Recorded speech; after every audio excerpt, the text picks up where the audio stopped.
This thing started here as a sort of an intellectual forum. I started about 2.5 years ago with my good friend and partner, John D'Agostino, who's not here tonight, but his face is behind me. He's the handsome one on the little logo there. And we started it as a very small gathering where we started to bring in people like Manolis and others to educate us for free. All I had to do was buy a little booze and some food, and and I get a $20,000 seminar or $100,000. I don't know what Manolis charges, probably a fair number. In any event, I found that this was a very effective way to learn fast and then make a lot of good friends, and also to reinvigorate my hope for humanity, because I found out there were still a lot of smart people out there. Because you look at the news, you'd think everybody was an idiot. So it was very helpful to start to see real people again. After COVID, COVID was a problem. People sort of went into a little hole. We started this to sort of bring people back out of the hole and come in and talk and meet with each other. And we found it to be very useful. We have over 150 people try to get in every time. We can only host about 30, so we started to film it, and that's where we are. So that's enough about us. The ground rules are pretty simple. If you have to, we're going to try to let the presenters get through their materials before you start asking questions. They're very short, and let them get those out. Because most of the times what you'll find is they answer your questions if you just let them get to the next slide. That's just the way it goes, okay? So let them get through it, and then be a robust question and answer period for each of our speakers. You just want to come up here, ask the question, try to ask a question. We don't mind sharing experiences, but we want it to be more of a Q&A rather than, giving us your personal point of view, unless it's relevant. If it's relevant, we'll take it, we want it, okay? And the only last rule, which is something I've been very big on here, is that we really, we pride ourselves on being cordial. We don't care if you disagree. You could disagree vehemently to anybody's point of view, but we ask you to say it and do it in a very respectful way. And we accept all comments, and Manolis will tell you he's fine with people coming at him and testing his theories, and he loves it. And he did a great job at the last one. I hope we can get some lively banter out of the crowd tonight, because he is a font of knowledge. I don't care what the topic is. Manolis will probably give you the history, right? He's amazing. John, thank you very much. What a gracious host, and love the concept and love the idea. Many of you here know our organization is called the International Economic Alliance, and we were conceived at Harvard over 20 years ago, primarily to host the heads of states and ministers when they came into the U.S., which was primarily during the UN, during the IMF World Bank. And many of them wanted to come up to Harvard, but Harvard's not in that business. So we became an independent nonprofit 20 years ago, and have been working with country leaders and connecting them to American CEOs to try to advance U.S. business and kind of help our allies around the world globally. So the UN General Assembly has been something that we've been involved with for 20 years, and hosting events across the range. And we're called an alliance because we'll work with a lot of other groups to kind of make sure everybody looks good, much like you're doing with this great Salon event. So totally understand your vision, and glad to be here.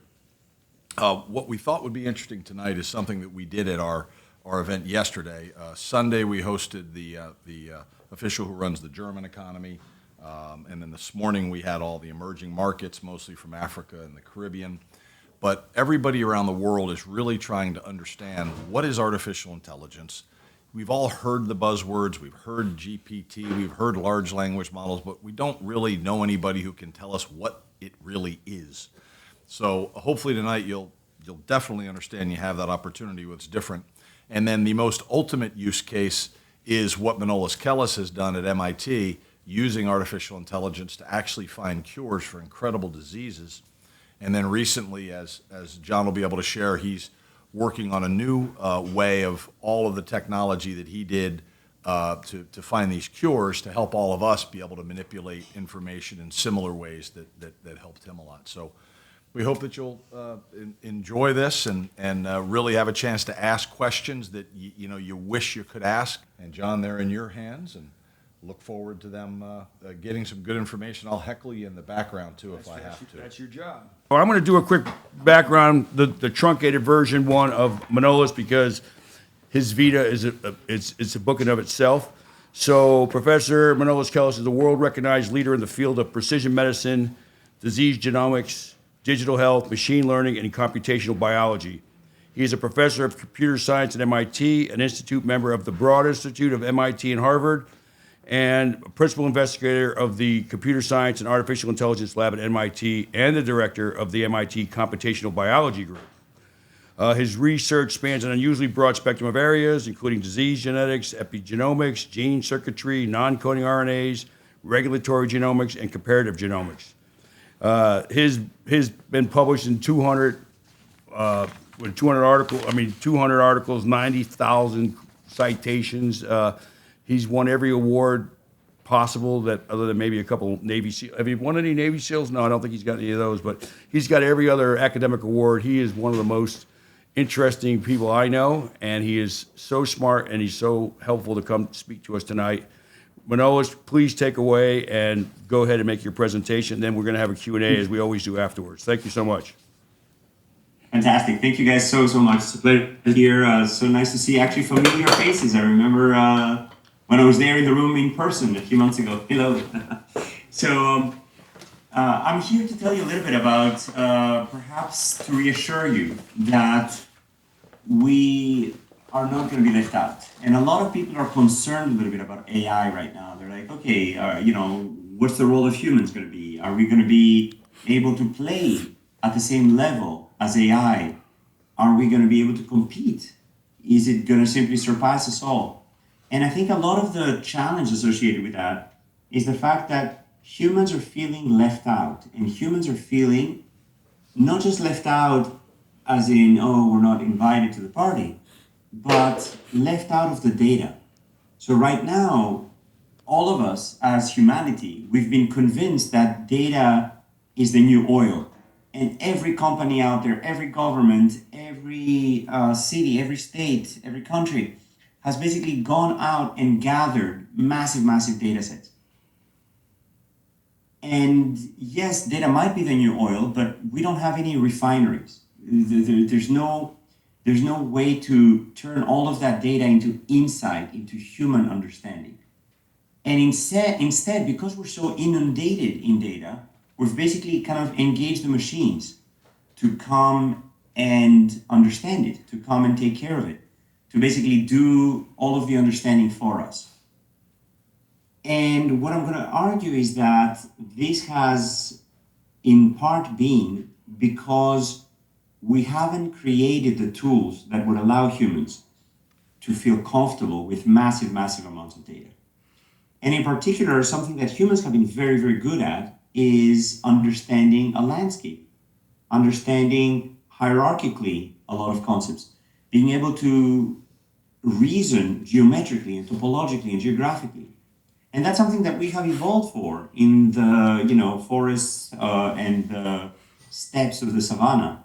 We've been able to create a lot of intuition about these spaces. And what I'm going to show you today is a way to bring humans back, to bring the ability to navigate these cognitive spaces the same way that we're able to navigate physical spaces. So there you go. I'm the host now. No, I'm kidding. So let me share my screen. There we go. So what I'm going to tell you about today is cognitive cartography. Namely, how do we allow this? And by the way, can you guys see the screen right now?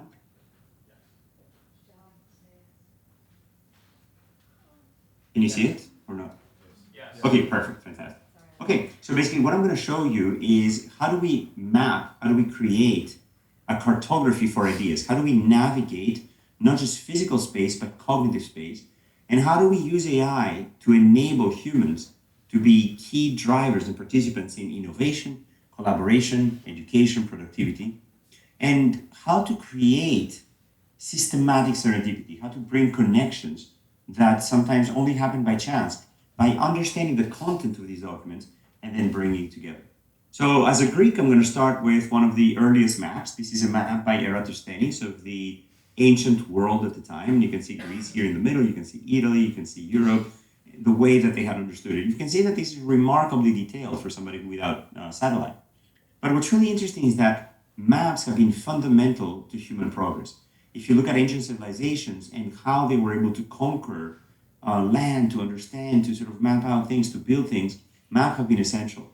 And in Greece in particular, in the history of Greece, understanding the map of Thermopylae was crucial in how Leonidas, with only 300 men, was able to stop back an army of 10,000 Persians led by Xerxes.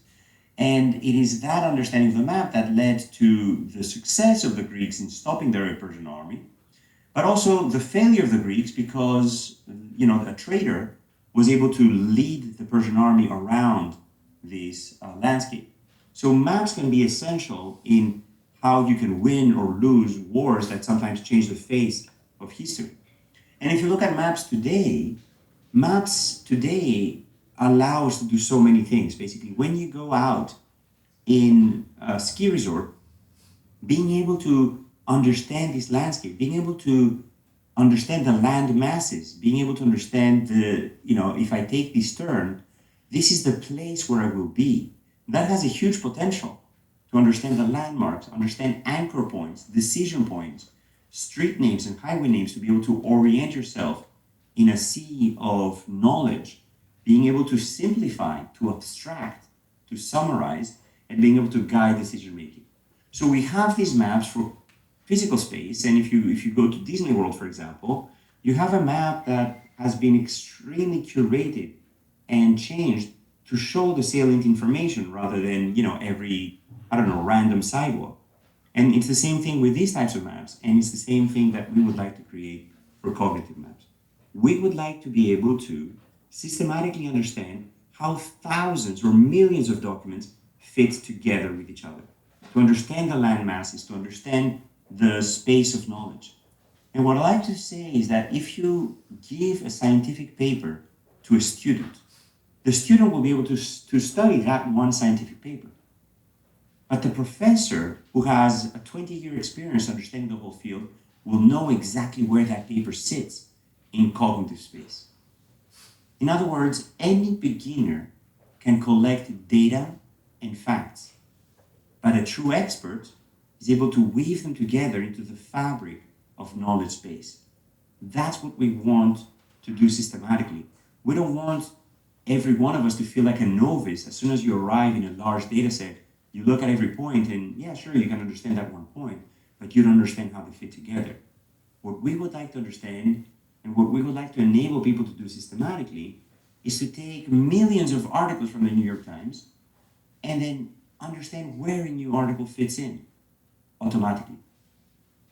And weave together this high-dimensional fabric of space where the new documents are basically shaping the space itself, as Albert Einstein would have very eloquently said, even though this is obviously not a quote by Albert. So here's what we've done. We basically created such a cartography. We took 3 million articles from the New York Times, and we just threw them at our system. Completely new task, something that the system had never seen before. And we asked it, how do you understand this space? And what you can see here is that it was able to create a landscape from these 3 million articles. And this landscape is now automatically categorized. It has meaningful points. And those points allow you to navigate this completely new space and understand it. Let's take something that humans have a lot of trouble with. 20,000 human protein coding genes.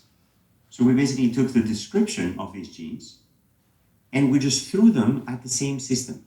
And it was able to create this interactive embedding map of every human gene, where you can see the contours, you can see the functions of every one of these proteins, simply by throwing them into the system.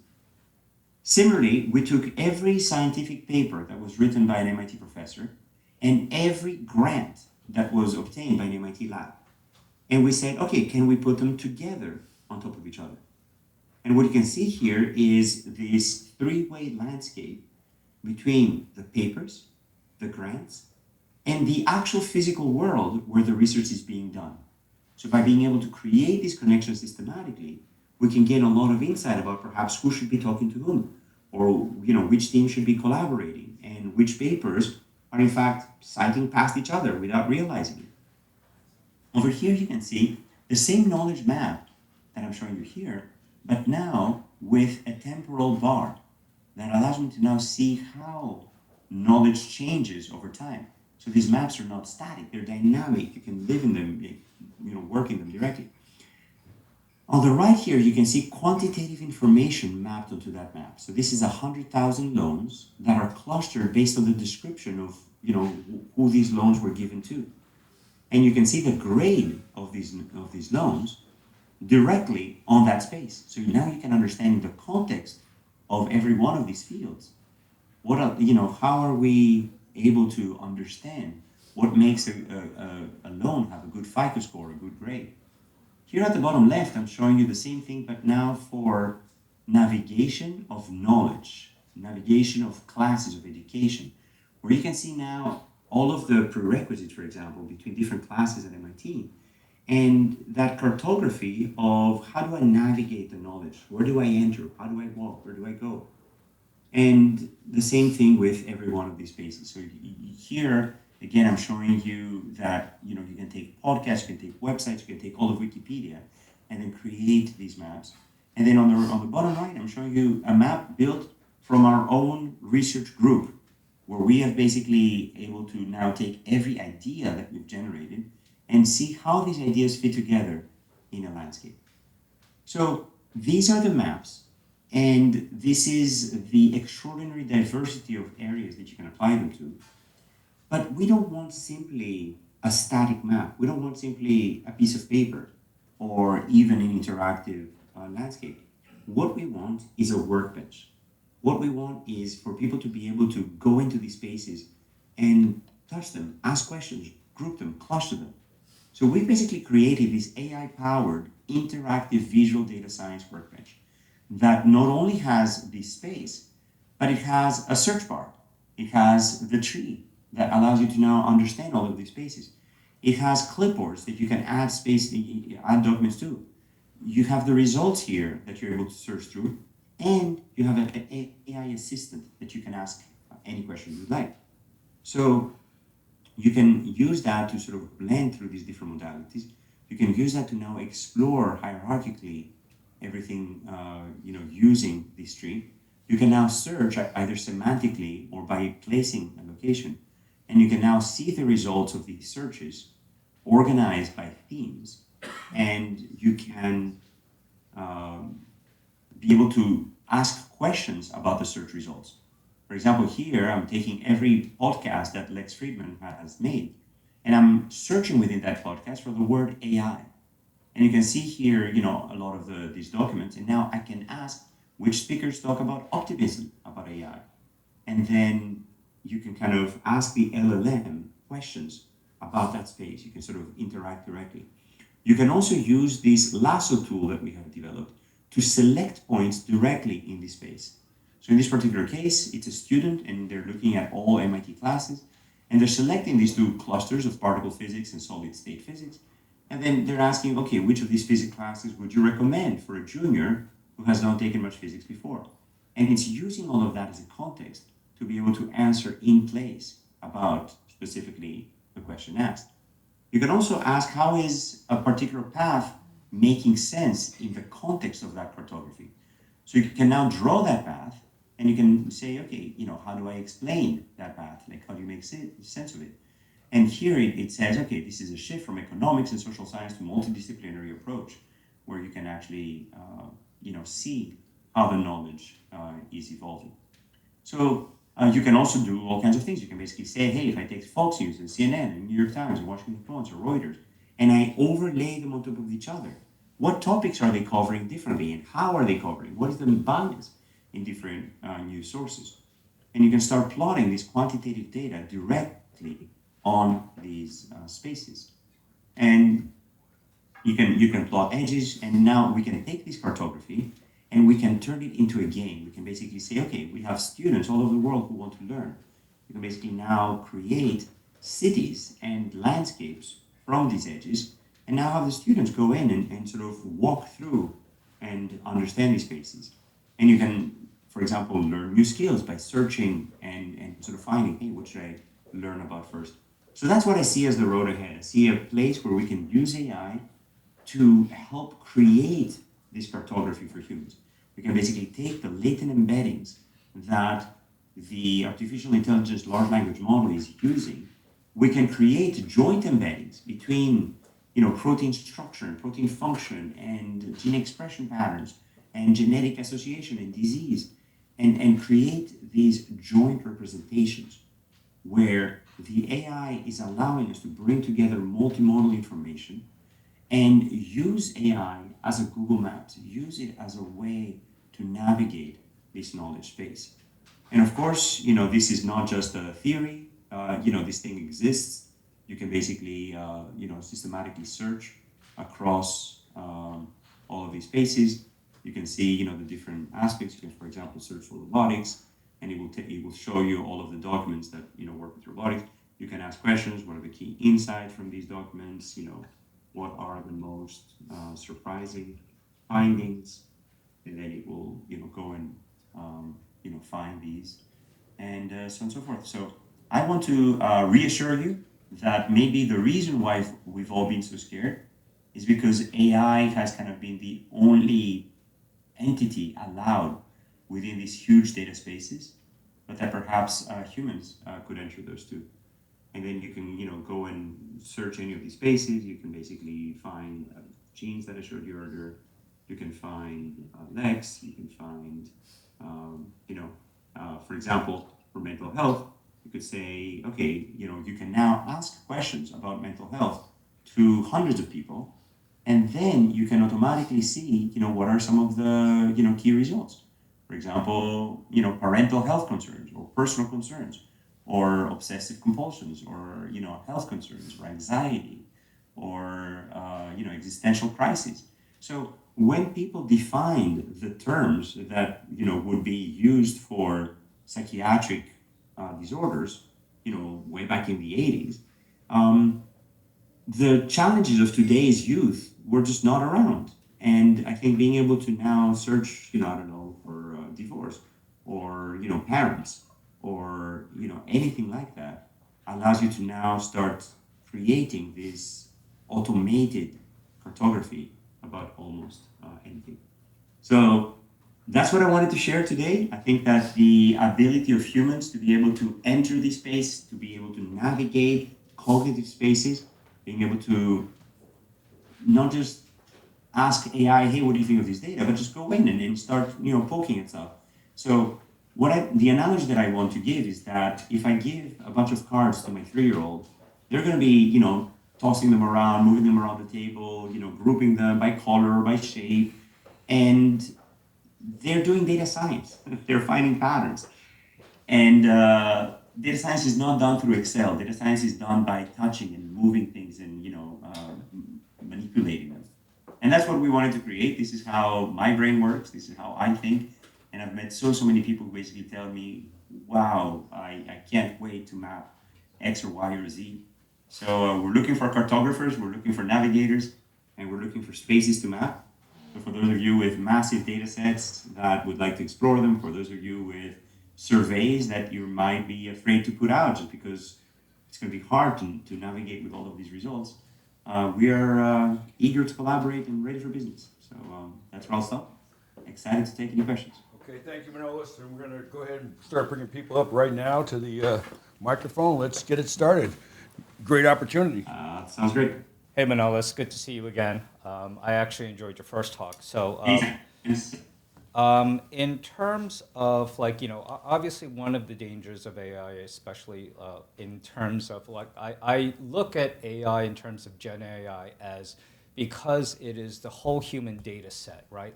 It's subject, susceptible to illusions because I do think it is a reflection of not actual knowledge, but more of a human zeitgeist, right? Because a lot of the information is misinformation. So when you're mapping out, you had a map of psychology or basically let's call it child intervention when we're talking about nowadays we have a lot of childhood depression, all that kind of stuff. What is the model to make sure the intervention is correct and basically in terms of mapping that out? Because you're just basically mapping out correlations in terms of studies, but what if the studies are wrong? And I'm curious as to you're making a map of knowledge, but is that knowledge flawed? Yeah. So it's a fantastic question. Thank you so much, and it's a pleasure to see you again.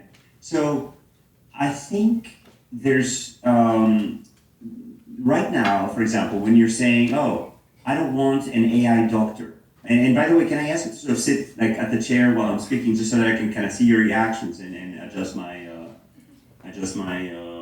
responses. Thank you. This is great. So basically, as we take, for example, AI more and more into society, more and more into sort of roles that humans have traditionally had, one of the major concerns is, I don't want my AI psychiatrist, I don't want my AI doctor, I don't want my, AI to be deciding on who gets a loan or who doesn't. Because that AI is going to be propagating all of the biases, propagating all of the mistakes, or maybe simply hallucinating things. So one of the advantages of this approach, and one of the things that we're actually currently building, is the ability to now have a human in the loop. In other words, the doctor, instead of just saying, "Oh, what do you think of this patient?" and the AI says, "Oh, clearly Alzheimer's," the AI can basically say, "Well, here's the landscape of all of your patients. And this patient here fits, in between those others. And maybe at the boundary between Alzheimer's and Parkinsonism, for example.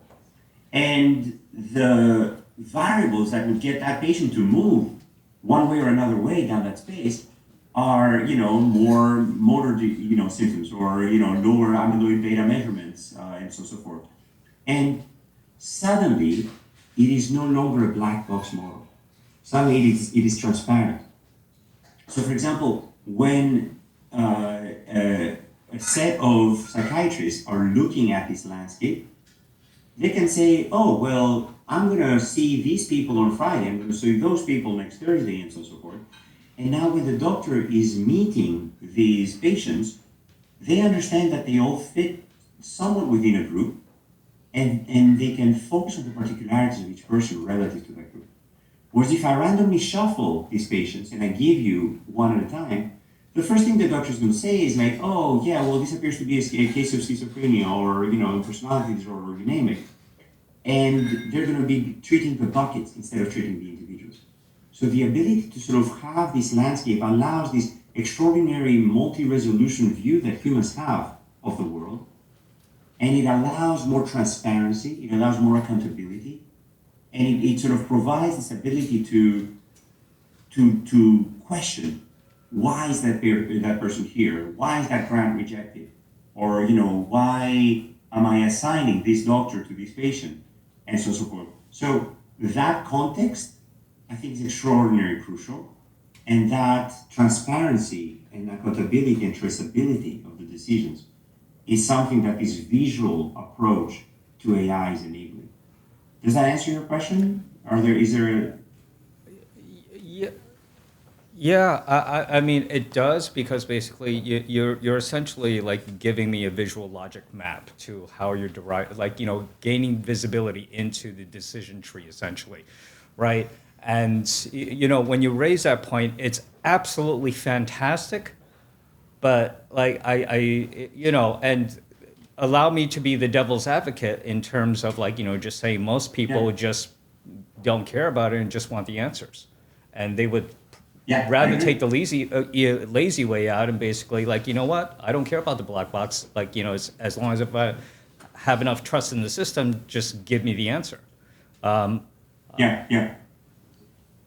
agree completely, and I think that's the situation right now because people are not empowered. So don't get me wrong, for every student that would love to learn everything about neuroscience, there's another student who just wants to cheat on the exam and just get out of it. And, this doesn't cater to everyone. This caters to the people who truly care. And this, I think, the ability to understand the landscape is something that a lot of us really deeply care about. Maybe for the student who doesn't care, what I'm going to do is just like give them the video game. And in that video game, they're going to start walking from place to place and sort of answering questions, and they have to gather all kinds of points to sort of graduate from their exam. But I think the act of navigating a space where suddenly knowledge is organized, I think will perhaps entice even the student who just wants out of there. And moreover, maybe part of the reason why people just want the answer is because with today's AI systems, we truly can't get anything else. Right. You basically ask a question, you get one answer. But imagine if you ask a question, you get an article, but you can also just glance at the map. In the same way that you can use Google Maps and you can kind of find a restaurant, but maybe there's 3 other restaurants nearby and you're going to check them out. Maybe when you search for an answer, it'll give you one, but then you can kind of peek at the other ones nearby. So by facilitating it, by enabling it, maybe people will start caring, even the ones who just want to sort of, quickly get out of it or cheat on their exam. Maybe they'll start poking around. Thank you, Manolis. Let me say, first of all, thank you, the guests, because this only makes sense if you're here. So the most important part of this night is that you came. I want to thank Van.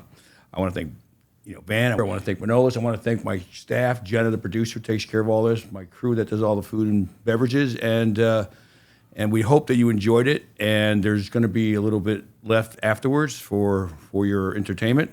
But thanks again. We'd love to do this again. It was a great collaboration. Thank you very much. Thank you, John. Thank you, Van. Thank you, everyone. Truly a pleasure. And